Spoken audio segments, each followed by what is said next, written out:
WWE SummerSlam 2022 is in the books, and guys, I gotta hit you with a warning right up front. We are dealing with some service issues here. I'm not sure what's going on. This is take two. I already quit the earlier stream because we had a couple of internet interruptions, and I didn't want to deal with it for the whole stream, so I just shut it down, decided to reboot the whole network, figured that would help, but it's doing it again. Now, these are not permanent interruptions. If for any reason I stop and I freeze, I'll be back up in like 20 seconds, but I know that's an extremely annoying thing to have to deal with when you're watching a YouTuber after a pay-per-view, since you have so many people to choose from right now on YouTube. So I apologize for shutting down the earlier stream. We had a bunch of people in the audience and a bunch of likes already, but we had to shut it down and try a new one so we can try to at least talk about this show, because technical difficulties are not something that we often run into here on the channel, and it sucks that it's happening on such a big night, SummerSlam, and one of the craziest fucking main events I think I've ever seen. So my eyes are going to be glued to my little green light here. Anytime that goes off and switches to red, I know that means I'm interrupted. So I'll just stay silent until it comes back on, and we will resume. But I anticipate this happening a couple of times, since it's already happened a few times tonight. Not sure what's going on, but I'm going to call my internet provider tomorrow or Monday and see if what's going on, because I have the strongest internet possible. When I signed up with them, I'm like, give me the works, and they did, and we shouldn't have problems, but for some reason tonight we are. So again, I just want to apologize right up front for that, and welcome those of you who are so loyal that keep coming back regardless of me shutting down streams and restarting them. You guys are still here. I appreciate that. Thank you to everybody that has been patient and has been waiting, and please do me a favor, try to hit this video with a like, and please subscribe if you are not yet already. And we're going to talk about this entire show regardless if we get interrupted here a lot or not in this podcast, because I think for the very first ever post Vince McMahon pay-per-view era in the WWE, tonight's show was pretty good, and Triple H showed us right off the bat that he was not playing games.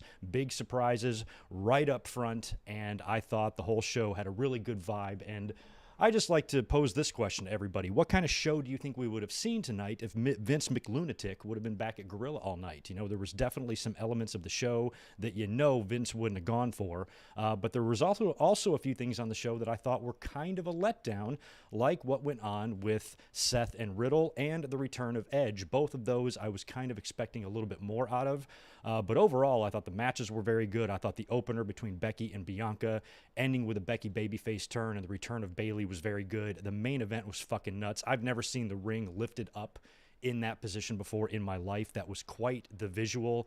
Fucking crazy, man. So from, the beginning and the end were great. The stuff in the middle was a little bit so-so, but overall still a very good show. The crowd was jacked, nearly 50,000. Filled up half of that stadium, if you notice. Basically, the entire hard cam side was empty, but it looked really good on TV. Crowd was hot for a lot of stuff, and there was fun matches, and WWE was able to make this a very, very good show, despite us getting Brock Lesnar and Roman Reigns for the 1,000th time. They added elements to this match that were very good, like the big tractor and the big front loader and the excavator, or whatever the hell that thing was that Brock was driving around. That was the damnedest thing I've ever seen, and they teased the theory cash-in just perfectly. Luckily, we didn't get that. And in terms of my predictions, I should have trusted my instincts, because yesterday in my predictions, as I was talking about the show, I realized that I had no title changes predicted for the show. None. So I called an audible yesterday, and at the last minute, I switched one of my picks. I picked Bianca Belair to drop the Raw Women's title to Becky Lynch. But as we saw tonight, Bianca did retain that clean, and all of the champions retained their titles tonight. So I believe, as I'll have to remind myself as I go through here, I think I only got one match wrong. Nope, I'm sorry, I got two matches wrong. I also picked The Miz and Logan Paul incorrectly, but everything else I pretty much nailed here, and the show was a lot of fun. Had a blast sitting here and watching it. It didn't go too long, if you noticed that. It was kept under 4 hours, which is pretty good for a Big Four pay-per-view, and the flow of the show was pretty good, and every match was pretty interesting. I mean, there wasn't really a filler match to be had on this show. I mean, even Mysterios and Judgment Day had the return of Edge, so really everything had a purpose here tonight.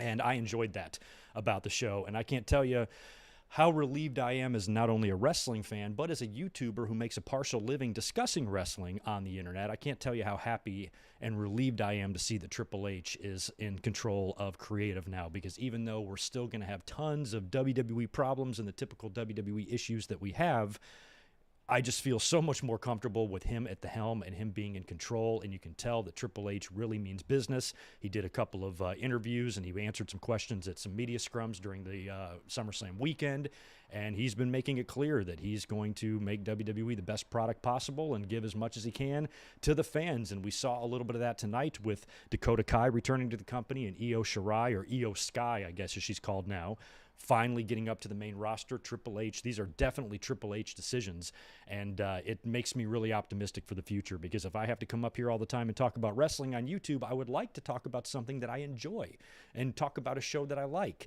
not a show that I struggled to get through, that I damn near fell asleep watching, or that it was a chore just to go through the motions of watching it. I don't want to have those feelings on Raw on Mondays, or on SmackDown on Fridays, or on pay-per-views on Saturdays and Sundays. I want to enjoy what I'm going to see. So I think tonight really kind of laid the groundwork for what Triple H is going to be doing, and that we can expect surprises like this and returns from him now that he is in control. And I thought tonight was a lot of fun from that aspect. But like I said, there were a couple of things that I didn't quite love. What you guys can do, if you don't mind, hit me with your grades of the show, A, B, C, or D. Give me a number grade 1 through 10. We did a little bit of that on the first stream. I saw a lot of B's, a lot of 8s, a lot of 9s, a lot of B pluses. I think everybody is rating that show somewhere in there. I don't think I'd give it an A plus. I'd probably give it somewhere around a B plus is what I would give it. And we'll find out what you guys thought of that. And no, did I see a blood question? Was there blood in the main event? I don't think there was. I don't think Brock or Roman did bleed, but they added some other stuff, and that's why I'm at least happy they did that, because giving us Brock and Roman again for like the 8th time, I defended it at WrestleMania, and I understood that the story has room for one big final encounter, and I thought that would be it. But if they fought again, it was going to be really tough to defend that. So at least tonight they brought out the big tractor and they fucking lifted that ring up. It was the craziest shit I've ever seen, in wrestling, to do that without, I'd be worried that parts would fly off into the crowd or snap off and a bolt would catch somebody and tag him in the face or something. Like, it seemed really dangerous. Or if Brock wasn't really skilled on one of those machines and he lifted it up too high and he tipped the fucking ring over on the fans or something. It was crazy what they did, but it was fun. And they added that element into the match, which made it fun, which made it exciting, and kind of made you forget that you're watching this match for the 10,000th time. And that's what I liked about it. So, and Roman kept the belt. So 700 days and counting now as Universal Champion. He's held the WWE title, of course, since WrestleMania. And his run continues to go, and we will see exactly how close he really gets to that Hulk Hogan title run. But at this point, you feel like he's going to be hanging on to this thing now, probably until WrestleMania next year, and that could all tie into the Cody return as well when he comes back. So lots to think about, lots to speculate on, and lots to discuss, as we have now gone a few minutes with no interruptions. So that's a good sign now that we're rolling. Maybe the computer's just warmed up now or something, or the internet is. I don't know what was going on earlier, but we seem to be fine now. And like I said, again, if you experience any interruptions here as I'm talking, just hang tight. It usually takes about 20 seconds and I come back up, but so far, so good. Let me shoot on over here and say hi to everybody that is hanging out in the chat. Nick and Zane and Alex and Dre and Divine. We've got Rodrigo, Scott, Ash, Victor Colon. I'm not going to be able to hit everybody. Jake, Maddie, Al Ramos, Devin, Reese Jones, good to see you. Sonic Plays, Stone Cold, Trey Williams in the house. We got Richard Wells, Ben Howeezy, Ajax, Andy, all sorts of guys. Think Different Podcast is here. JJ, Financial Truth, and Victor Colon with the $5. Thank you, my friend. What a main event with Brock and Roman. Everything they did in there, and Brock flipping the ring, was amazing. I give SS an A. A for SummerSlam from Victor. That was a nice touch. Just lifting that ring up is probably something that I'm going to remember for a long time. And I will say this. I think tonight, as much as I hate to admit it, and I'll talk about it in a minute, as wrestling fans, of all of the top rope to announce table bumps that we have seen, I think the one Logan Paul did tonight was the best one I've ever seen. Not even Shane McMahon has done something that badass. I mean, he has such amazing spring in his jumps anyway, and when he launched frog splash style off the top rope, and just that visual. Both camera angles looked fantastic. I think Logan Paul has permanently added himself to the WWE signature intro, because that was just an incredible visual from the camera down by the table, and then, of course, the wide arena shot of him just gliding through the air like that. Crazy. So Logan Paul deserves credit. He deserves props for that. Absolutely does. By the way, if you guys can hit me with a thumbs up, I would appreciate it. We lost all of our likes on that last video, so if you can bump me back up, it would be greatly appreciated. Thank you again. Stone Cold 10X, appreciate 5 from you. I think Cody will beat Roman. As much as I love Drew, I don't think he will win. SummerSlam, solid 8 out of 10. I'm really glad that they incorporated Drew McIntyre on the show. It was kind of weird not having him booked at all for SummerSlam. They incorporated AJ into the show as well, which I thought was cool. But no Kevin Owens. Had a couple of Kevin Owens video packages tonight, but we didn't have Owens in the flesh. I thought we might see him somewhere. But McIntyre came out and got the crowd riled up for something. I forgot what the hell he was even plugging. I think he was just talking about his match against Roman at Castlevania, which we now know it will be McIntyre and Roman, and that should be pretty good. So I don't believe Drew will beat Roman either. So Roman will probably continue to roll until he someday runs in to the Codester. Yeah, here comes a lot of grades again. 9, A minus. Some of you are giving it higher grades than me. That's awesome. B minus, B plus, C plus, 6 out of 10, B plus, 7, 6. All right, all the grades are pretty solid. I've seen no D's and no F's at all. I think if anybody gives it a D or F, they just a hater. You know what I mean?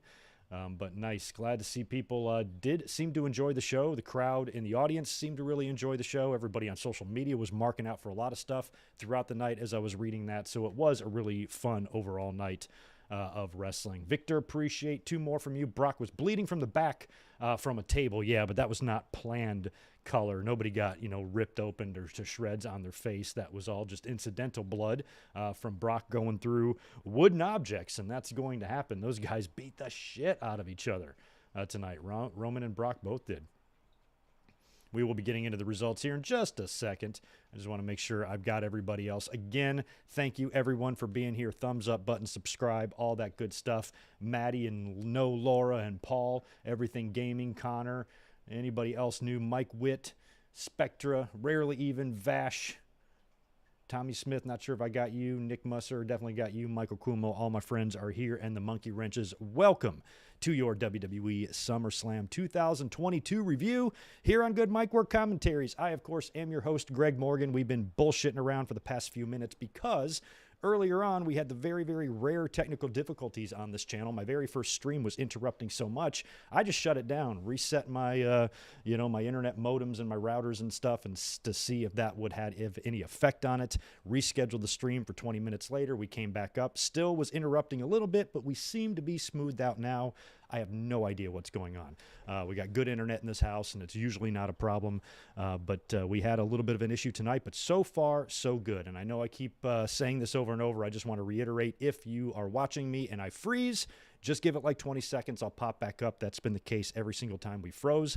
It's just been a temporary freeze, and it's like comes right back up. But I know that's annoying, especially when you've got a whole lot of options on YouTube to choose from instead of my bald ass. So let's not stop messing around, I guess, and get into SummerSlam 2022 tonight. Of course, this show was in Nashville. I forget the name of the stadium that they're in, but it's where the Tennessee Titans play. Later on in the show, Kane would come out, Glenn Jacobs, to announce the attendance, just under 50,000. Did not come anywhere near a sellout here, which most of us knew because we've been kind of tracking the ticket sales. And it hasn't been great. I don't know what they pulled in for SummerSlam last year, but I think SummerSlam was more. I was there in Vegas, and it was a pretty good-sized crowd. Here in Nashville, looked like they had the entire, just one half of the stadium filled, and then the hard cam side, basically just stayed dark. And they packed in about 50,000 people. It looked great. I like the set. Very long ramp tonight, or very long entrance way, I should say, about 70 yards, it looked like, which was about the length of last year. I think last year's SummerSlam was about 50 to 70 in there, too. So it looks like the setup from last year was much the same as this year.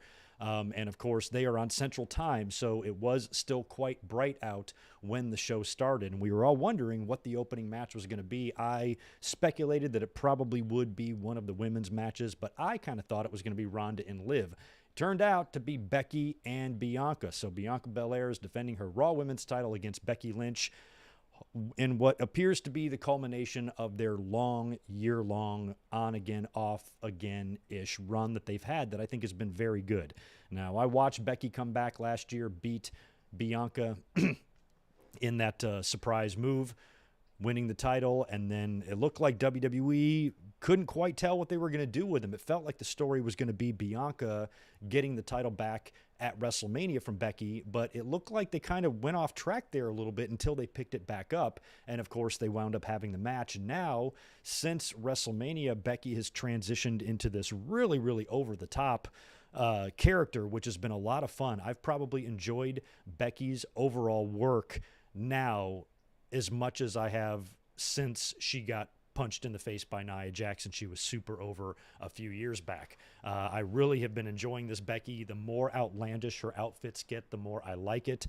She seems to really kind of be losing her mind, becoming obsessive over being the best, over being the champion, that kind of thing.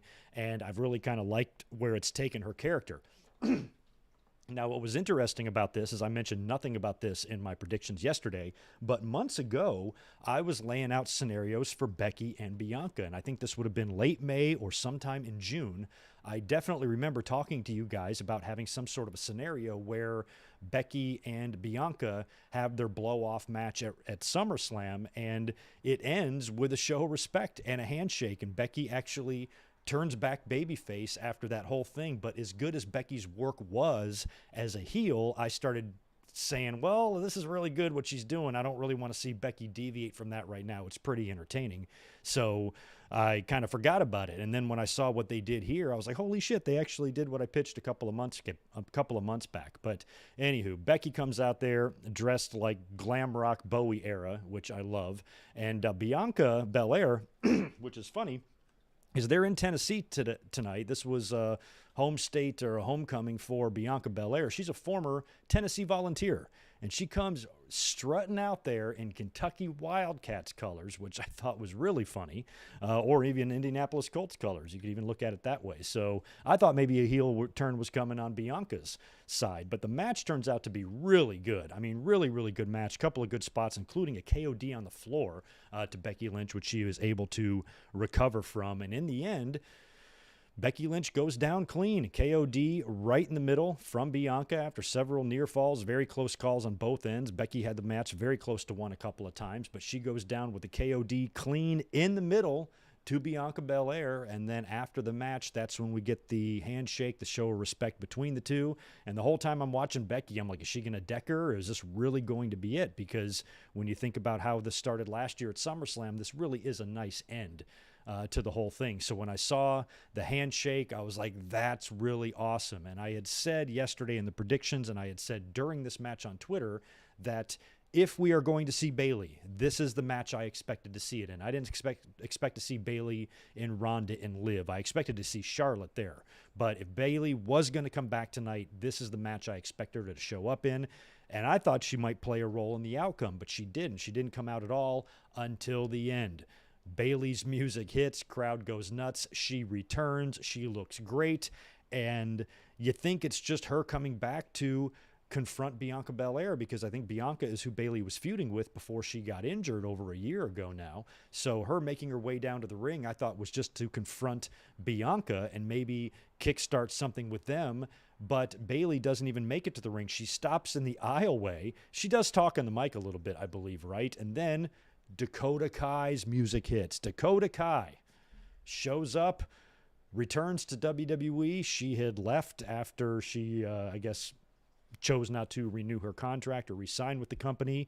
But now, with Triple H in charge, it seems pretty clear that he probably made a phone call, and some of this NXT talent that he wished wasn't gone, who isn't signed somewhere else yet, like your Dakotas, like your Garganos, he's probably reached out to some of those people. And Dakota Kai coming back now was just so nice to see, because that paints such a clear picture of really how bad Vince McMahon was. You know, because as soon as he's gone, now all of a sudden it's worth it to consider coming to WWE because you know you're in a little bit better of a creative hands than you would be with Vince, and you can trust Triple H a little bit more. Plus, you already have a relationship with Triple H. He's already worked with you, knows what you're capable of, and I can see why she would want to come back now, and now she's going to be on the main roster, obviously. So she comes out and joins Bayley, and as soon as she came out, I had a feeling, I'm like, there's probably somebody else, because this is a very strange duo to have all of a sudden, just to have Bayley come out and then Dakota. It feels like they might be making a statement here and adding a nice injection of talent to the women's division, and sure enough, right after that, Io Shirai's music hits. She comes out, and Corey Graves starts calling her Io Sky. So the first thing I think of is like, oh shit, they've changed her name to Io Sky. But on her entrance Tron, it still said Io Shirai. So I'm like, well, her regular name is still on the entrance video, so maybe that doesn't mean anything.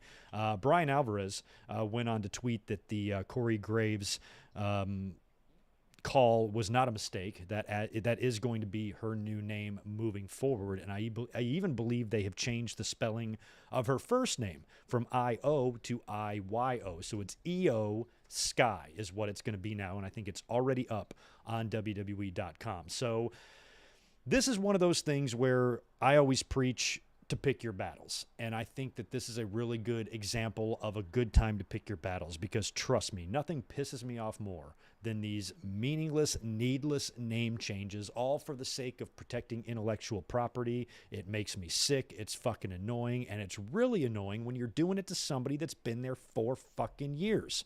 When did Io Shirai come in? 2018? So she's been there 4 years. Now you're going to change her name just so you can trademark it or copyright it or whatever the fuck. It's so bad and so annoying. But on the other side of that coin, I would rather have a roster with Io Sky on it than a roster without. So if this is what it takes to get this extremely talented woman, somebody who's better than 90% of the women currently on your main roster right now, if that's what it takes to finally get up here, we got to change her name, fine. You know what? I'll let that one go. Still hate it. Still think it's stupid, but I'm not going to fly off the rails for that, because you have just added Dakota Kai and Io Shirai to your main roster's women's division, a women's division that is hurting right now because you got 2 championships, and they are coming up without the immediate initial fear that we all have when anybody from NXT gets called up, that the WWE main roster is going to ruin them. That's not the case anymore, because the people in charge creatively on the main roster didn't know who these people were from NXT. Triple H does. So that is just such a relief, just to know that there's really no excuses now. I mean, if Io Shirai and Dakota Kai make it to the main roster and they follow the same pattern that so many NXT stars have before them, then you're going to wonder, like, what the hell? But I think with Triple H, you have a little bit more confidence in him. And I think obviously the women do too. I don't think Dakota Kai would have came back if she didn't have confidence that Triple H is going to take care of her. So this could be a great thing, especially for the women's division. Triple H, can help add a lot. I mean, think about the injection they got right there. Charlotte is still even on the shelf, but you essentially added Bayley, Dakota Kai, and Io Shirai in one fell swoop. Obviously, probably all 3 of them are going to be on Raw. I still can't tell if this is a faction or not. They did do an interview, I think, backstage that's on WWE's YouTube or social media or something. So I can't tell if this is Bayley forming a little stable or if it's just Bayley forming a temporary stable and just to get these gals, introduced and make sure these 2 women get on the main roster established, and then you can break them off and go do whatever they want. Or if Bayley was just used as a tool to bring them both in anyway. I don't know, but I think eventually any sort of alliance that is started between these 3 women is probably going to be short-lived. But hell, either way, we now have Io Sky and we have Dakota Kai. Sky Kai would be a good name for a tag team if they want to tackle the tag team titles. And Bayley all coming back at once. A lot of talk about Sasha Banks and Naomi as well, potentially getting things smoothed over with the company now that Vince is gone, and maybe a lot of the issues that they had frustrations with are no longer a factor, and maybe you can coax them back in. I did notice near the end of SummerSlam tonight, WWE had the camera focused and didn't cut away from a "We Love Sasha" sign for several seconds. It was on screen, front and center there for about 10 plus seconds, and it's not like they cut away from it really quick. And when you see people like Dakota Kai coming in, who by all accounts was going to be gone, Io Shirai, same thing, and now they're not only back, but they're on the main roster, I wouldn't rule out anything, especially somebody like Naomi, whose husband is right there, involved in top storylines and is setting records with the tag team titles. And if you can get Sasha Banks kind of on the same page there, and Triple H can talk to her and assure her that everything will be fine and if everything will be a little bit smoother going forward creatively, he can't promise her the world. All he can promise her is everything that frustrated her before will not happen under my watch. And I really thought we might see Sasha Banks show up tonight. I think the table is set for at least one return on Monday and probably a return on Friday. And it looks like Triple H is, he means business here. So I'm really hoping that we see more. And the women's division right now is already taking a big step up just in this one segment on SummerSlam. So the show opened up marvelously, really good opening match. Loved the culmination of the Becky and Bianca issue, and Becky essentially turns babyface. All that was so good, and I'm kind of leaving out the cool part at the end when Bayley does surround herself with these two. They do finally get in the ring and confront Bianca, and it looks like they're going to take her out. Bianca's like, all right, I'm game to fight. And then Becky shows up and stands right by her side, and Bianca and Becky together face off with Bayley and Io and Dakota Kai, and the heels back off. And Bianca and Becky share a ring together. And all the way up until then, I was like, is Becky in on this? Is she going to deck Bianca? But you didn't feel it. You felt like their issue was over. You know, they're not going to start a brand new issue right now, right after they just blew off what they've been doing for the past year. So you felt that it was genuine in the ring, and you felt that, Becky is truly a babyface now. So we'll probably see that maybe right off the bat. You think we get that match right away on Raw on Monday, Becky and Bianca against maybe Io Sky and Dakota Kai, with maybe Bayley holding off and not getting back in the ring quite yet. And you also have to think that Bayley will probably now be focused mostly on Bianca Belair, and that's probably going to be our program once the dust settles or once things get kicked off on Monday Night Raw. You're probably going to be looking at Bianca and Bayley. That would be my guess, right? So great to see Bayley back. She looked amazing, and it's great to see Io Sky now on the main roster. It's going to get tough to tough to say that and get used to saying that, but I'm trying to practice now. And of course, Dakota Kai is there as well. And you got to wonder when Sasha might return or Naomi might return. These are all things that I think are a definite, real possibility now. And we should have a reason to watch Raw and SmackDown in the next couple of weeks. How awesome is that? Who would have thought? What a difference just a couple of months makes. Back in March and April and even WrestleMania time, we wanted to pull our hair out, and now all of a sudden WWE's kind of exciting. Unreal. Anyway, after that, we had Logan Paul taking on The Miz, and you got to hand it to Logan Paul. Nobody says you have to like Logan Paul. I don't even like Logan Paul. I think the guy's a douche. He seems like a natural heel. But one thing I've given him credit for the whole time, ever since WrestleMania, is that for a celebrity that probably is famous for a ridiculous reason, he did not treat wrestling like a joke. He took it seriously. He got in shape. He trained. And he seems to really like the business because he's a former fan. And he really performed well at WrestleMania. And I thought his WrestleMania match was great. I think he exceeded his WrestleMania match here. I mean, at WrestleMania, it was a tag team. Here, it's one-on-one against The Miz. And it was an amazing match.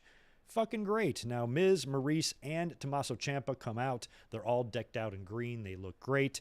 Ciampa gets ejected shortly into the match, but he won't leave, and that's when AJ Styles' music hits. He shows up, attacks Ciampa, and they run off through the crowd, leaving it more one-on-one with Miz and Logan Paul, with Maurice on the outside of the ring. Now, Logan Paul had a lot of great athletic moves in this match. He reminds me a little bit of Montez Ford, especially with his jumping ability. When he was leaping off the top rope and stuff, he's got some amazing spring in his steps. And some of the things he was hitting was pretty smooth, but some of the moves he was hitting, I noticed that, man, with just a tiny bit more training, these are going to look so good.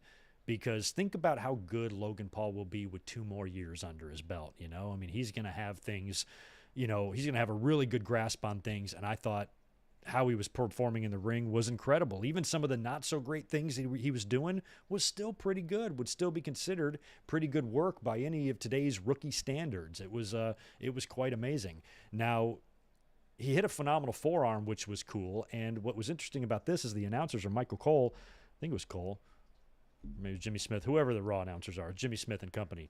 They were alluding to somebody training Logan Paul. I wonder who it is, who's been working with him, who's been training him. And when he hit the phenomenal forearm, they're like, oh, it's AJ's probably been helping him out and training him to face The Miz. And that's where I thought they might have been planting the seeds for Johnny Gargano, because a lot of fans thought we might see Johnny Gargano replace Riddle and face Seth Rollins, and I was skeptical about that from the start, and I thought if we saw Gargano anywhere, it would maybe be involved with Theory perhaps, or maybe in this match because of all of his history with Ciampa. So I thought maybe Gargano would be the one to come out and take out Ciampa and allow Logan to face The Miz one-on-one, but it turned out to be AJ instead. And then one of the most damnedest spots I've ever seen, and one of the first of a couple of great spots we saw on the show, was Logan Paul's incredible, ridiculous, holy fuck Jesus frog splash from the top rope all the way to the announce table onto The Miz. And it was such an amazing visual. Like I said earlier, we've seen millions of top rope to announce table bumps, correct? We've seen them all the time. Shane McMahon's done some spectacular ones, but nothing that Shane McMahon has ever done, in my mind, has come close to how badass this frog splash was from Logan Paul. He leapt off that top rope, and he was so high in the air, it really felt like a Montez Ford type of frog splash, and he hit it perfectly, landed right on The Miz. His jump, his glide through the air, the landing, the bump, the aftermath, everything, all those little steps in that spot was literally executed to perfection. I don't think he could have landed any better. I don't think he could have bumped any better. For a spot that spectacular, I don't think either guy could have been protected any better than they were. It was literally perfect, and it was such a amazing looking spot that I feel like Logan Paul might have secured himself a spot permanently in WWE's signature intro that we see before every show. It was that good. Both camera angles looked spectacular. So that was crazy. I cannot believe that Logan Paul, a guy who's not even a damn wrestler, well, I guess he is now, but he's a very new wrestler, and he's not famous for wrestling. He's famous for being a douche.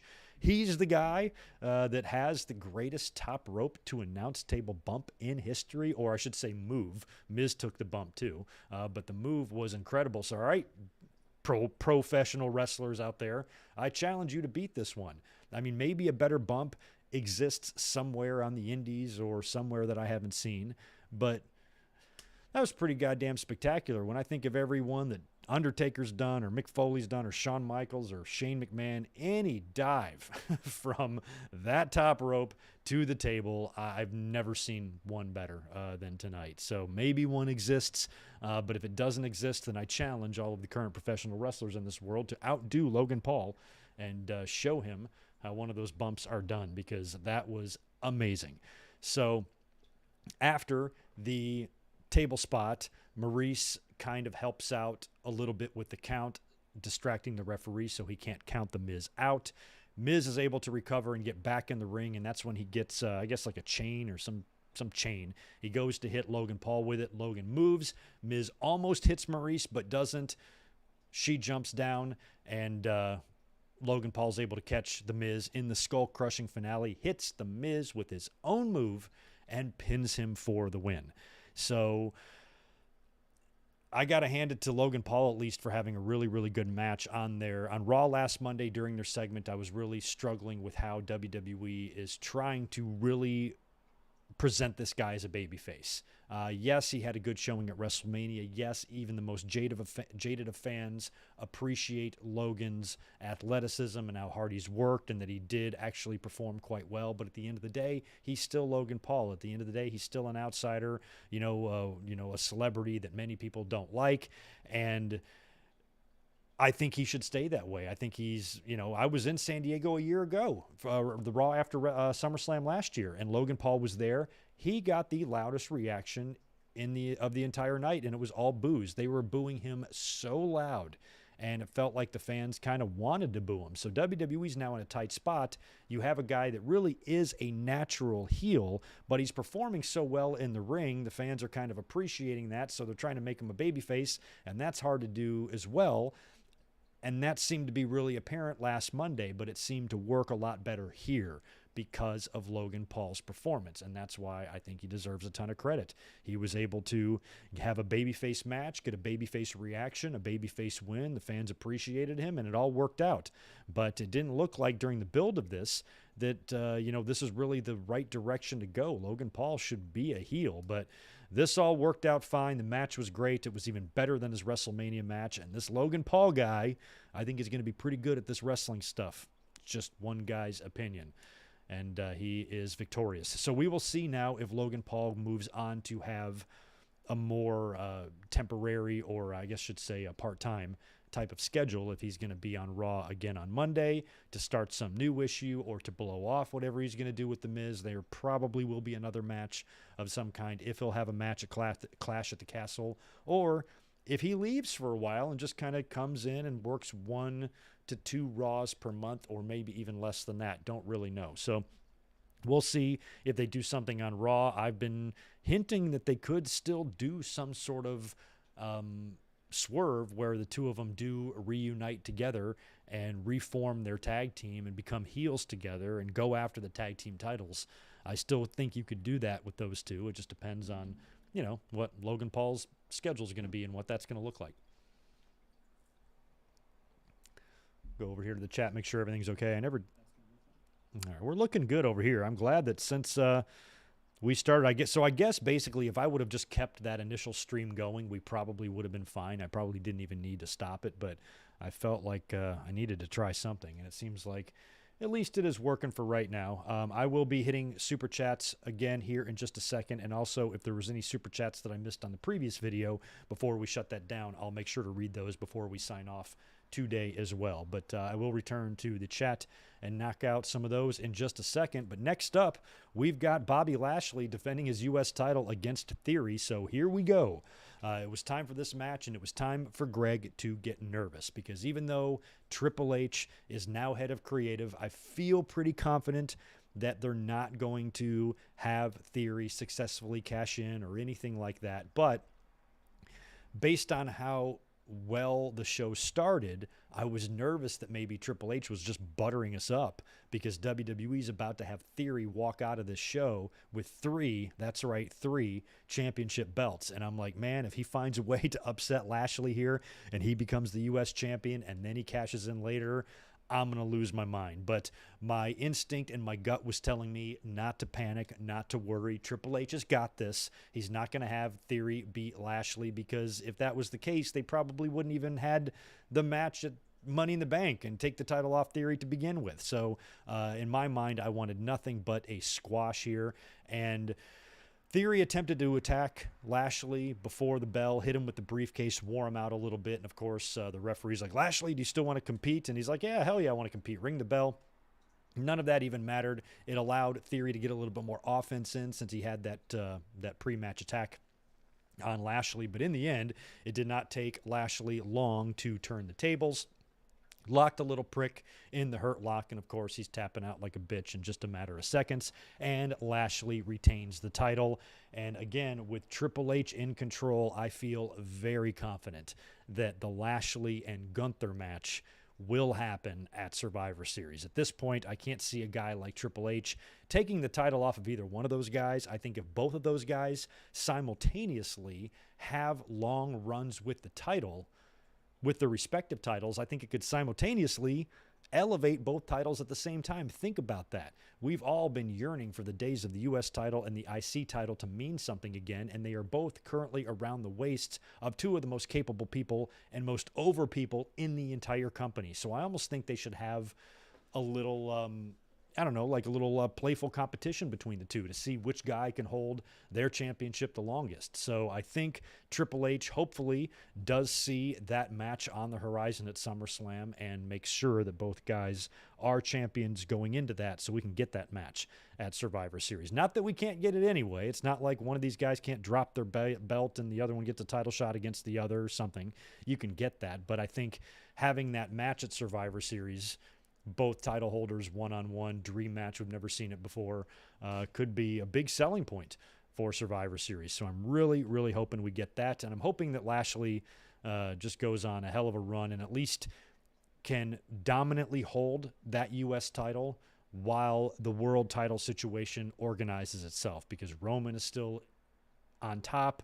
Cody's got to come back. WWE obviously has big plans for all of this stuff, and there's probably not any room for Lashley in the title scene or to be a champion at this current moment. So at least in the meantime, you got another championship on him that he can continue to hold and defend successfully and build himself up another impressive U.S. title run. That way, when the time comes next year in 2024, hopefully, maybe Lashley can find his way back to the title again. That's what I'm hoping anyway.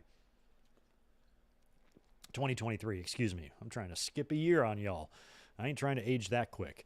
After Lashley successfully defended his U.S. title against Theory, it is time for the Judgment Day against the Mysterios. This is a no disqualification match. Priest and Balor taking on Dominic and Ray.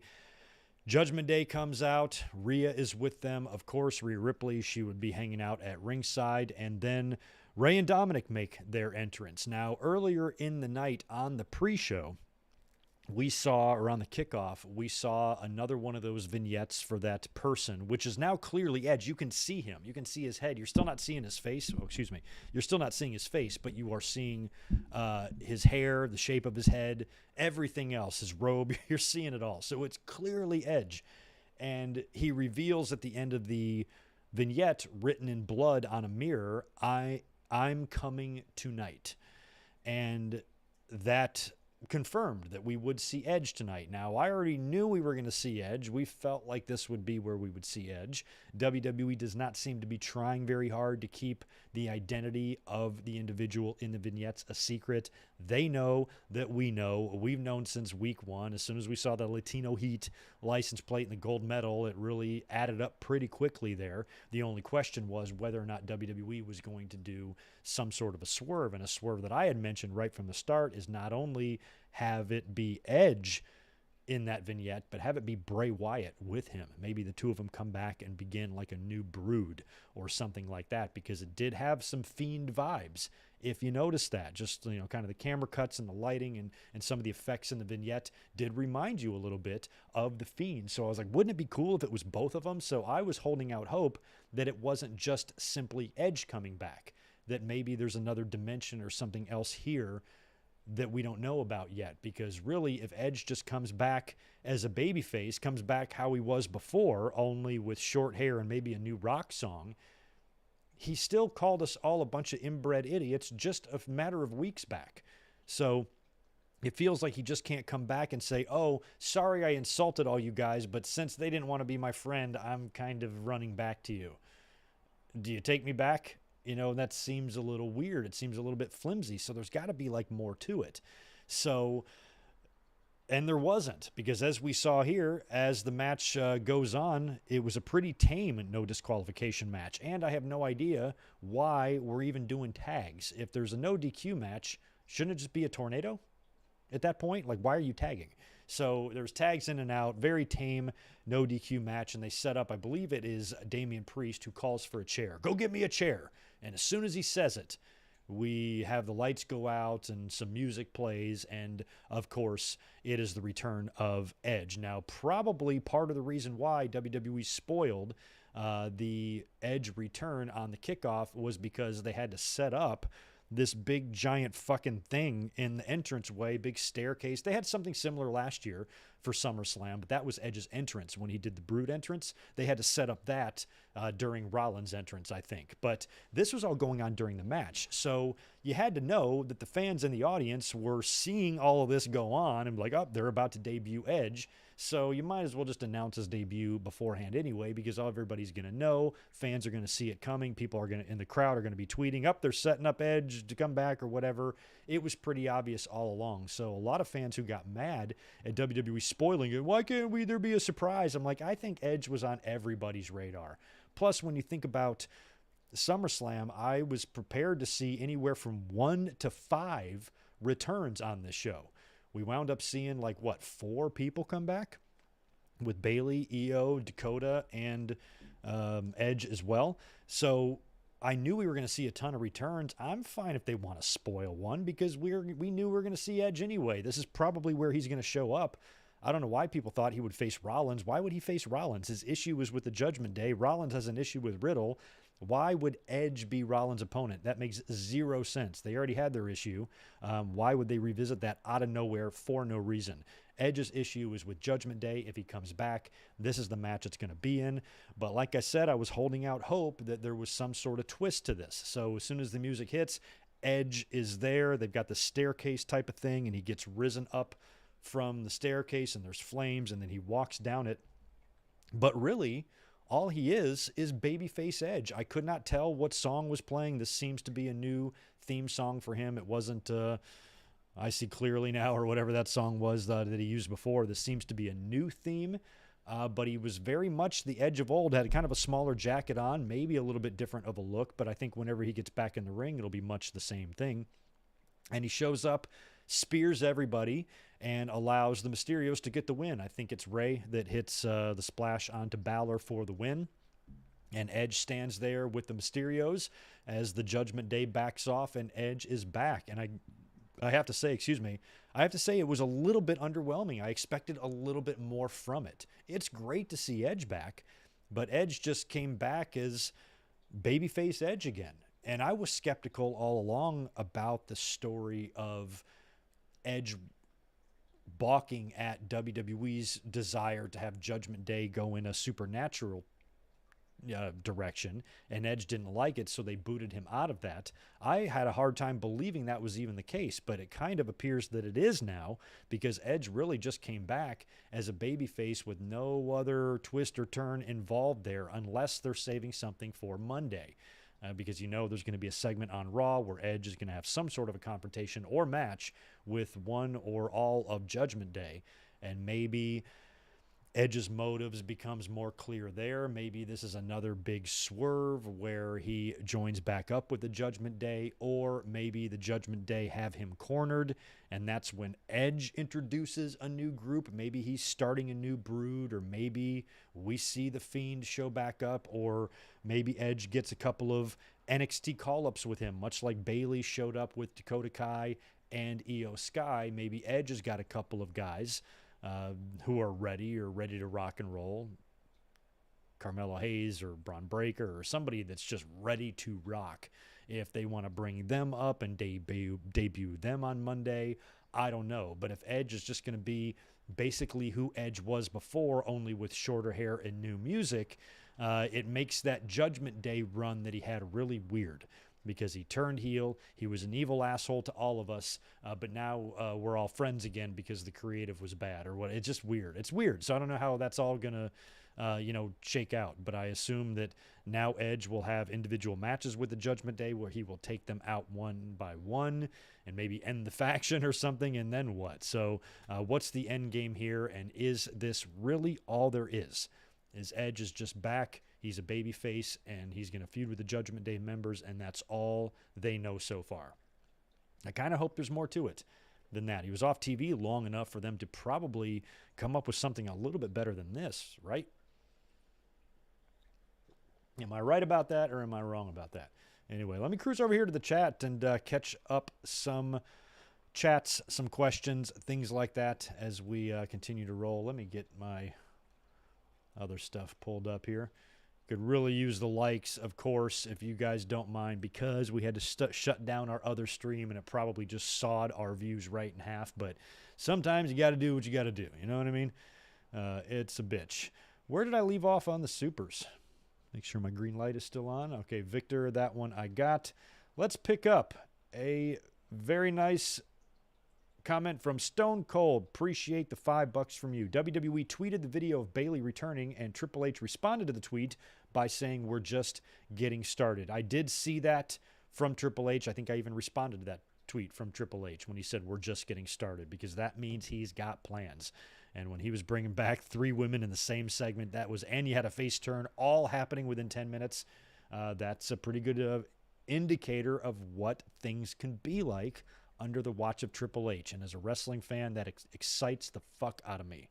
I'll tell you that. JJ Leg, appreciate the $2 from you, dude. I'd imagine morale is pretty high in WWE after SummerSlam. I would imagine that too. I think there is so many people, not only the on-air talent, but the people behind the scenes who are probably so fucking happy that Vince McMahon is gone. It has got to be a great day in the neighborhood in WWE. You probably got people walking around there happy and just a little bit more relaxed, stress-free, a little bit more, likely now to have an actual good time, which is the whole point. It was part of Triple H's speech at the tryouts. The whole point of this is fun, and I think Vince McMahon stopped making shit fun for a lot of people in that company, which translated to their on-air product, because when the talent and the staff isn't having fun and they don't give a fuck, how the hell can you expect as a fan to watch something that's going to be entertaining and fun to you? It's going to be all concocted inside the applesauce mind of Vince McLunatic. And I am so glad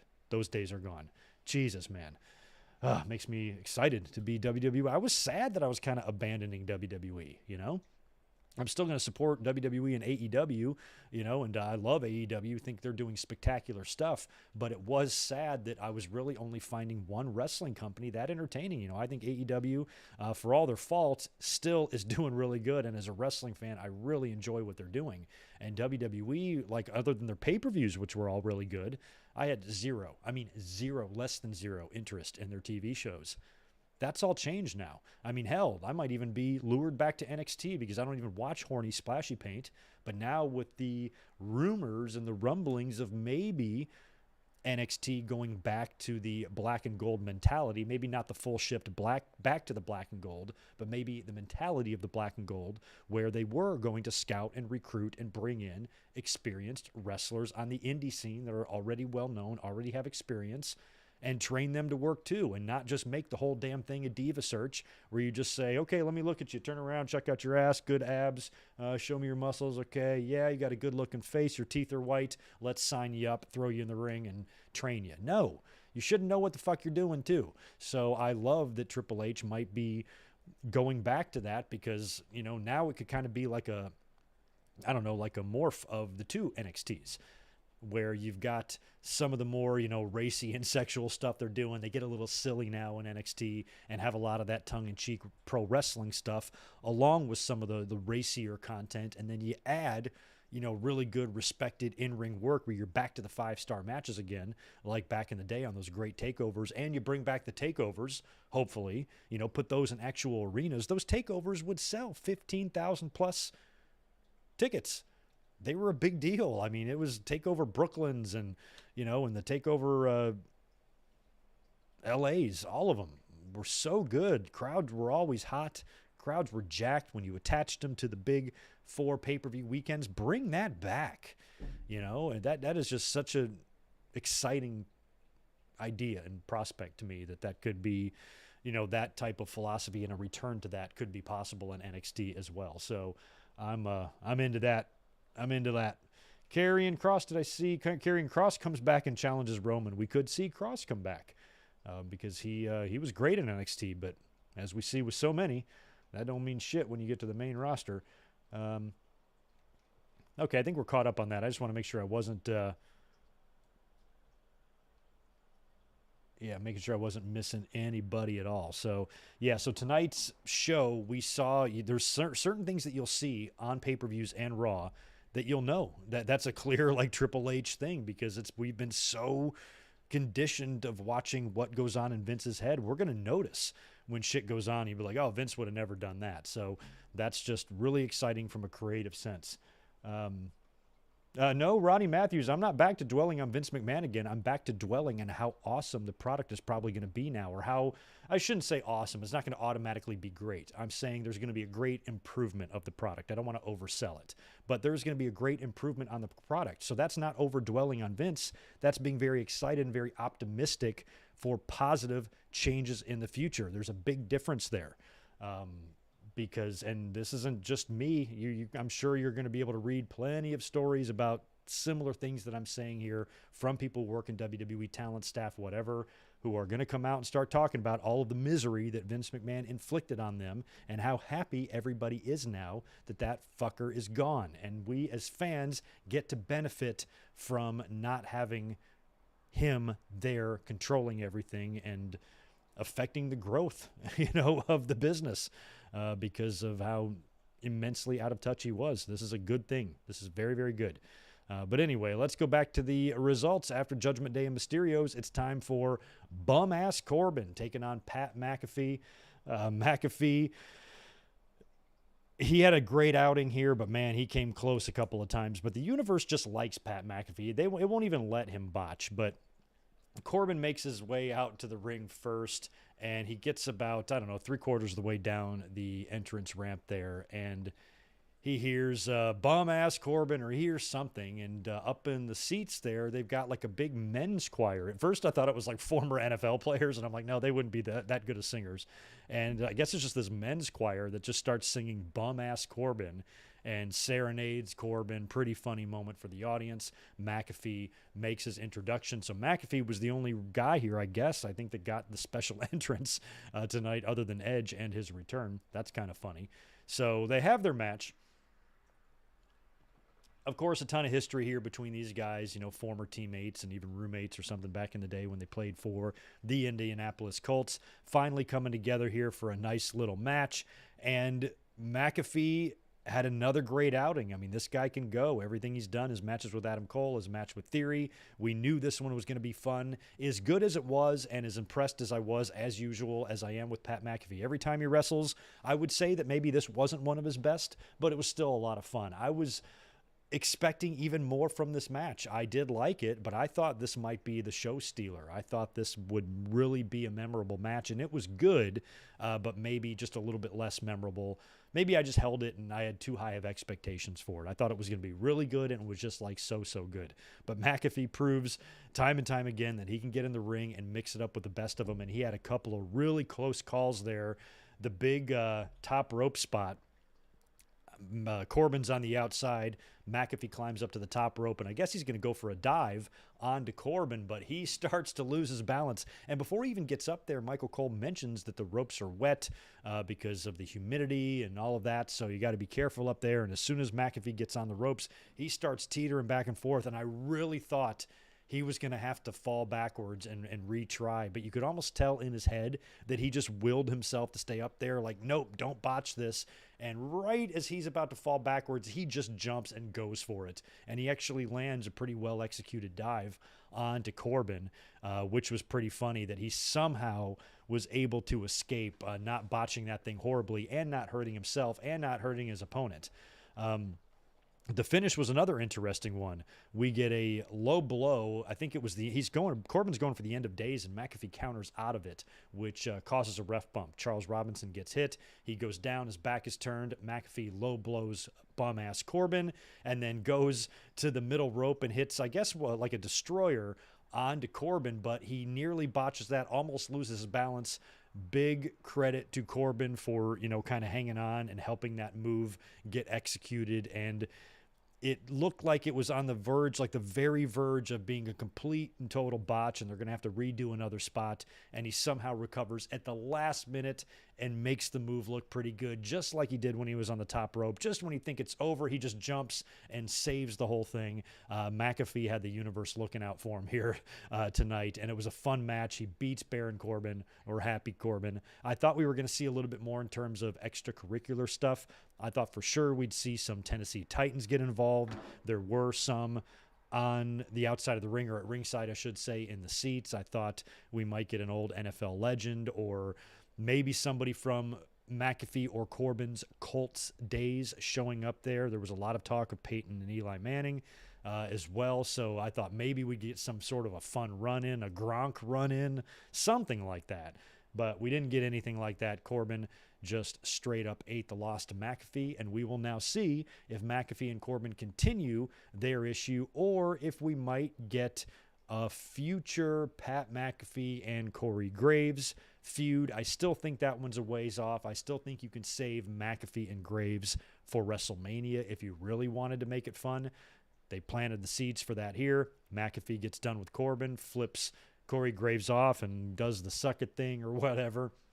And, of course, Graves is very anti-McAfee throughout the match on commentary as well, where Michael Cole is very pro-McAfee on commentary. So it was a fun match, not only in the ring, but on commentary as well. And the little seeds planted at the end, I thought was great. The whole show was, the entire match was a lot of fun there. And McAfee wins yet again. And like I said, I have predicted him one day to hold the WWE title. We will see if that prediction comes through or not. Is the punt not McAfee's finisher anymore? I don't know, Juwan. Maybe the punt is more of a heel move, so he doesn't really do it right now. Yeah, Trey, I agree with you. Pat needs better ring gear. I like that Pat McAfee, the cool thing about him is no matter what he's doing, he can wear the same thing. I mean, he kind of changes it up on commentary a little bit, but he's dressed in the ring the same he's dressed on his podcast, and really is also the same as he's dressed on commentary. I just think he has a sports jacket over his tank top is all it is. So he basically can wear the same thing no matter what job he's doing in the world, and those are some serious life goals, my friends. Be like McAfee. You can wear fucking comfortable shorts and sneakers all day. Hell yeah. I'm kind of like that, actually. But I don't have it quite as good as him. He makes a little more money than me. Up next was the Tag Team Championship match. The Usos defending the Unified Tag Team titles against the Street Profits, of course. Jeff Jarrett is our special referee for this thing. He makes his entrance, and when I saw him come out, I just think to myself, I'm like, the night that WCW died and WWE bought them and Vince McMahon fires Jeff Jarrett live on cable TV.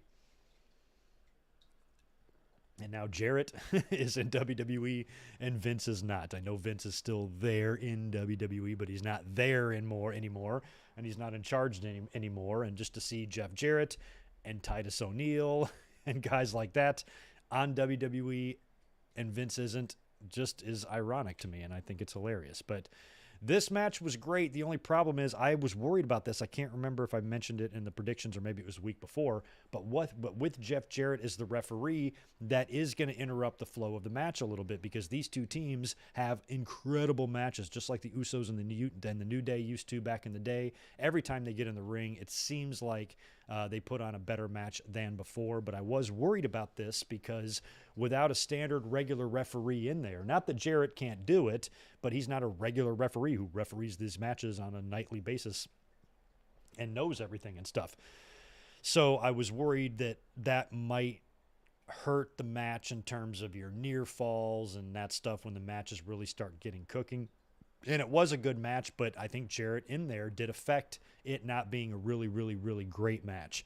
But Jarrett did his job throughout the entire match. He was impartial, and he was getting up and down pretty well. I mean, this is a guy who's a third-generation guy himself, and or second-generation guy himself, and does know and has spent lots of time refereeing in his younger days. He does know how to do it, and I thought he did very well here, but I thought the Usos and Street Profits have had better matches before.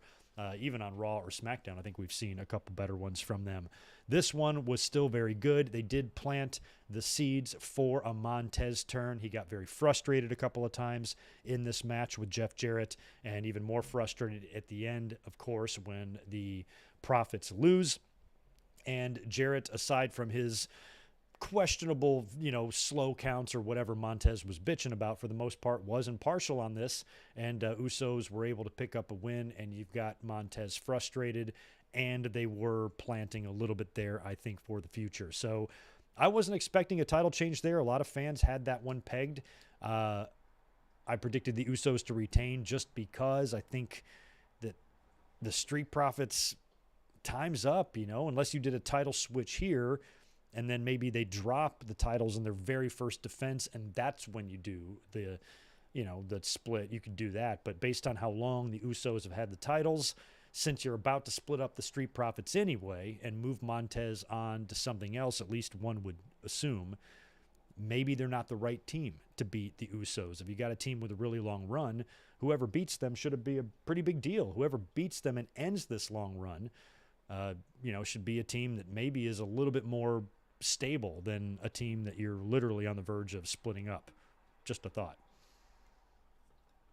So the Usos' run will continue. I thought for sure somewhere on SummerSlam we would see Sami Zayn. I thought he would make his presence known here and perhaps help the Usos win somehow, and then maybe Jarrett clocks him with a guitar shot after the match. And I also thought Sami Zayn might come out during the last man standing match as well, and he didn't. We did not see Sami Zayn anywhere. That made me sad. After the Usos successfully defended the title, we get a treat. I mean, we get a real treat here, folks. Camera cuts to ringside where we see our friend, just a wonderful guy, Kid Rock, sitting there with, I guess, his girlfriend or his wife, and they immediately just start tongue kissing right there on camera. That's nice. And then when they're done, Kid Rock busts out a Fred Durst and starts to flip off the camera, at which time they immediately cut away from him. I dislike Kid Rock. I guess I'll just say that. So after we see Kid Rock be gross, Riddle, out of nowhere, shows up through the crowd, hops the barricade, slides in the ring. Crowd stands up because like, oh shit, this is it. Something big is going to happen here. We're getting the Riddle and Seth segment next. So Riddle gets in the ring. He grabs the mic. This is bullshit. I might not be medically cleared, but I still want a piece of Seth Rollins' ass. Seth, get out here. He calls him out. Seth comes out. He gets in the ring. A few officials try to stop him from getting to the ring, but he does. Riddle and Seth start brawling, and Seth puts Riddle down because, of course, he's not 100% and he's been previously injured by Seth. So Seth puts him down and attacks him and lays him out.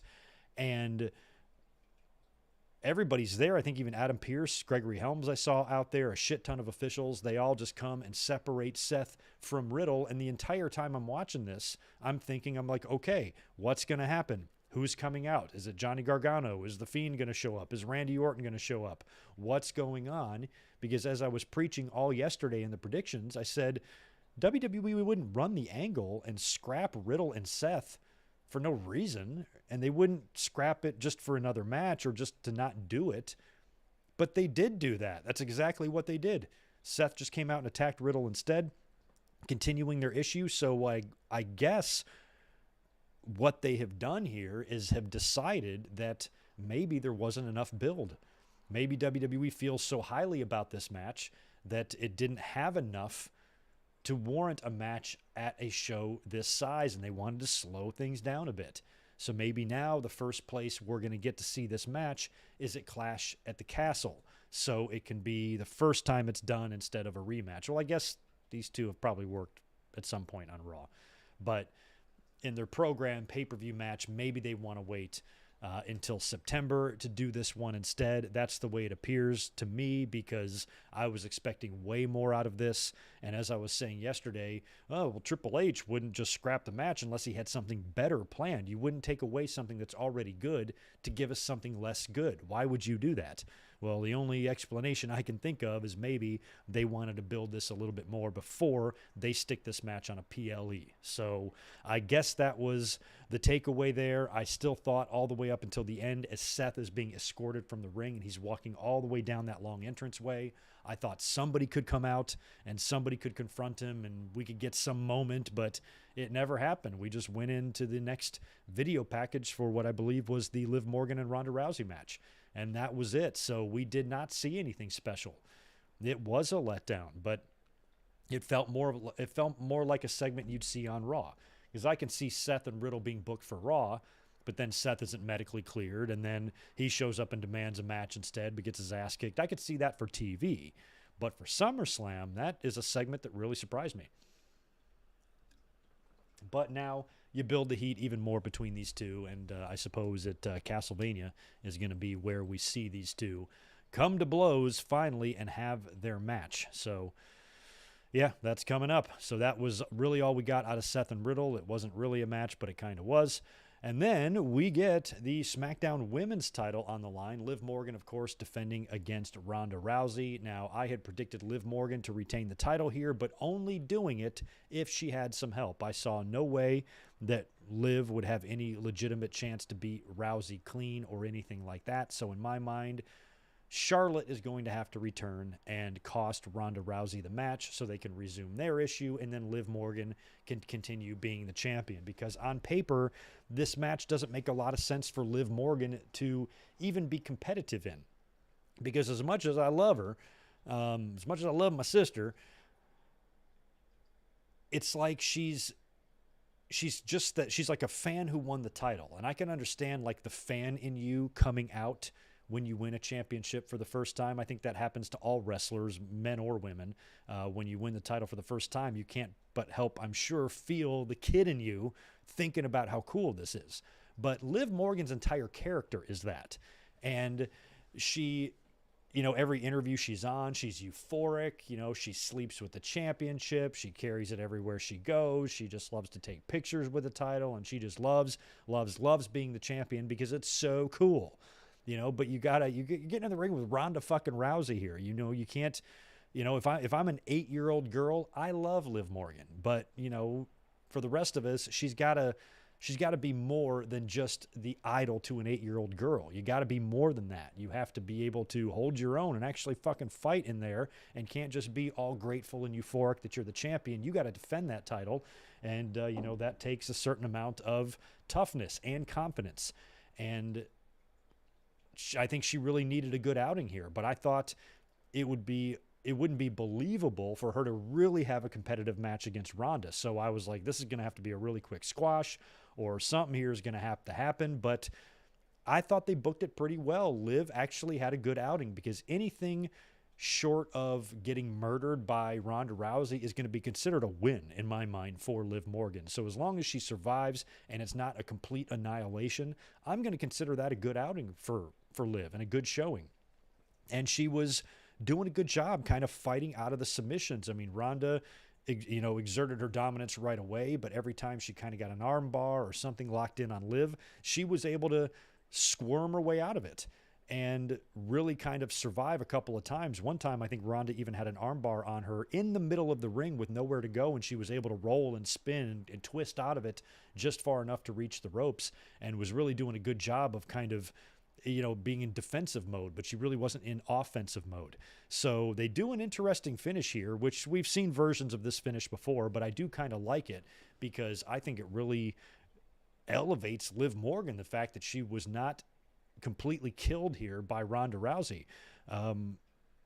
Rousey's got Liv in kind of an armbar, and then Liv stands up to kind of counter it, which pins Ronda Rousey's shoulders to the mat. But Rousey still got the armbar on. So the referee goes down to count to 3. He counts 1, 2, and before his hand comes down for 3, Liv starts tapping. He doesn't see it. Hand comes down for 3, rings the bell. Liv Morgan pins Ronda Rousey to retain the title. Now, the catch here is on the replay, they show that Morgan was tapping prior to the 3 count, but they don't reverse the decision. They don't restart the match. Liv, on paper now, on a big pay-per-view, has defeated Ronda Rousey, and I think that's really the only decision they could have made there. I mean, if you want Liv Morgan to be a title contender, she has to do more than just going out there and getting killed by Ronda Rousey. I thought maybe we would even see a DQ, or it would take some sort of outside interference, but just the fact that Liv Morgan was able to survive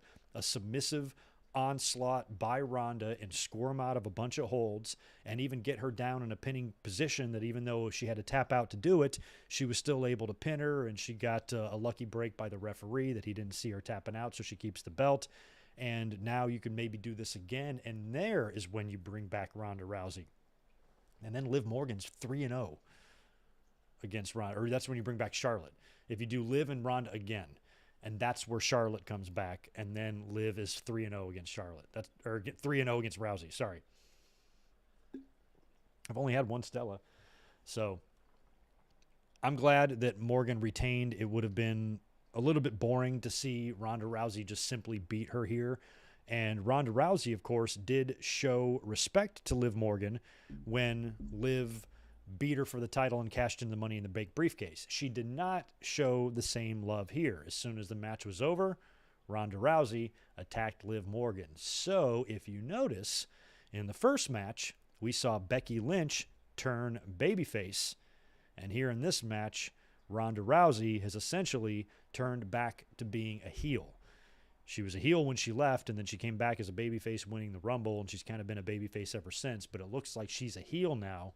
So we got babyface Becky, and we got heel Ronda, and we got WrestleMania about 7 or 8 months away. I think that might be our match right there. And if this is Ronda's final year in the company, or she's not going to be wrestling anymore after this, I guess a nice way to leave, go out to Becky. Maybe Ronda's champion again by that point. Maybe Ronda's on Raw by that point. She probably is, unless Becky and Seth, I think, will always be on the same show. But, well, now it doesn't really matter, I guess, if there's not much of a brand split, but I still expect Becky and Seth to stay together. So maybe they shift this entire program. One of them's got to move shows, basically, if we continue the same format next year that we have right now, and Triple H just doesn't abandon the Raw and SmackDown bullshit altogether. If we still have the separate shows and the separate titles, Becky's going to either be going over to Fox or Ronda's going to be coming over to Raw, and I feel like Ronda will probably come to Raw. And we will get Ronda and Becky for the Raw Women's title next year at WrestleMania. That feels like a likelihood there. So, but for right now, Liv Morgan is still your SmackDown Women's Champion. She's probably either going to have to contend with Ronda again, or probably jump right into a feud with Charlotte Flair and probably lose the title to Charlotte. Charlotte will be involved tomorrow at Ric Flair's last match, or she's at least going to be there. So one would assume that Charlotte will either be returning to WWE TV on Monday or next Friday on SmackDown, one or the other. If not those shows, then really soon after that. But if she returns right away, you feel like Liv is either going to have to face Ronda or Charlotte, or both. And that might be a fun thing to do as well. You get Charlotte back and she confronts Ronda or something. I don't know if Charlotte is even going to be a face or if she's going to be a heel, and then Charlotte and Ronda are both heels. Maybe they even team up in a tag team or something. But if Charlotte and Ronda are both heels, how fun would a triple threat be? Heel Charlotte, heel Ronda, babyface Liv, and then Liv somehow escapes that match and retains the title, beating both of them, somehow just capitalizing on some dissension between the two of them or whatever, and she's able to win. And not only does she now beat Ronda Rousey twice, now she's beat Charlotte and Ronda in the same match. These are wins, that can help elevate a talent's stock. So maybe they got a chance here with Liv Morgan. I don't know, but either way, whenever someone like her has a championship and you got someone like Charlotte without, you get nervous for the Livster.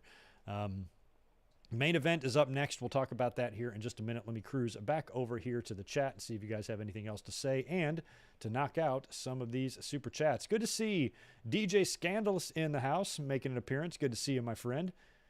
Glad you're here. He's got quite the large channel.